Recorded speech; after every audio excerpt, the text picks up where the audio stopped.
Hello, I'm Lars, and today I wanted to talk about making a drawing plan. In a previous article I wrote, I talked about making a drawing plan. Actually, it was the first bullet point, and I think I didn't really do a good job at expanding upon this. Having a plan is one of the best steps to start, avoiding burnout and kind of knowing what you should be doing for a given day. I mean, without a plan, you could be pretty aimless and not sure where to start or even like what to do. So I made the one-page drawing plan, and effectively it's a PDF or docs file that you can just download to your computer and you could edit. One thing I am gonna note is that I kind of added some like stuff here. I'm gonna get rid of that and just like upload an additional blank template below here. These are just kind of like ideas for what you can do. You don't have to follow it. Everyone is different, and probably you may want to add to it. You may want to shorten to it. You even want to may want to make it another page or so. But the thing to know is that having a plan is a really good idea. Without a plan, you could be a bit aimless. You may not be sure if you're fitting everything into the day that you can. Maybe you're not effectively taking advantage of the time that you have to draw. But I think it's a good idea to have a plan. Personally, I actually just used the Notes app on my phone when I was making my drawing plan, and over time I did it so much that I just memorized it, so I didn't really need to refer to the page. That's kind of the idea, but it could be a good idea even for myself to refer back to it time to time. So the first thing I want to start off with is a warm-up routine. I think every day you should start up with, a refresher.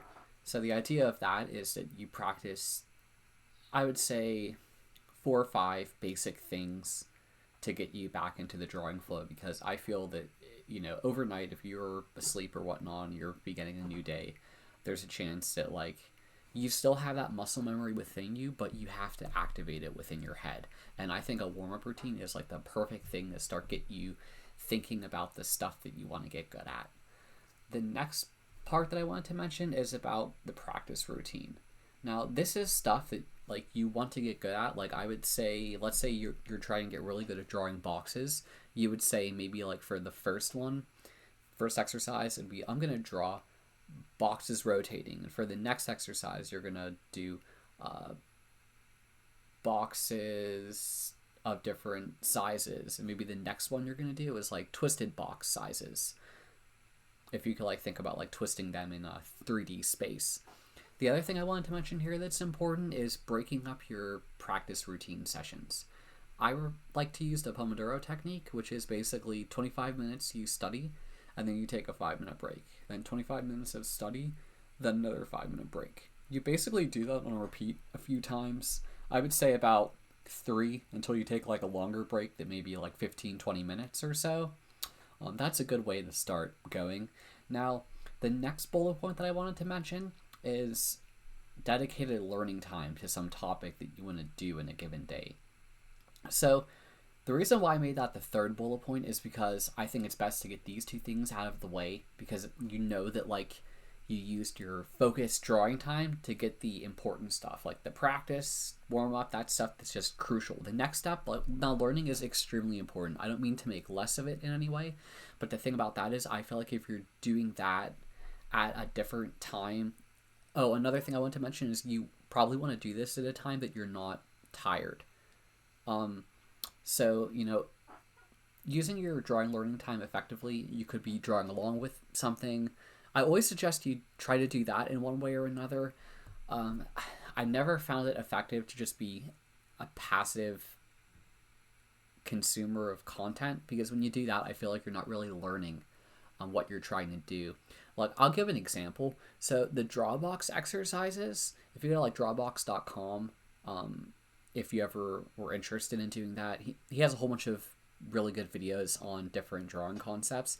I like to draw along with them as the video was going, because I found that to be helpful. I found it reinforcing the information, much better than if I watched a video for like 10 minutes or a half an hour and then try to replicate and remember everything I was just told. Like, there's no way that's gonna happen. I mean, maybe occasionally I could do that, but I know I'm gonna start making mistakes. So try to be like active listener and active drawer. Like, don't feel bad about having to rewind the video or even stop the video and try to draw the thing that the person in the video or tutorial or book was drawing. I think that's totally a part of the learning process, and you should definitely consider it.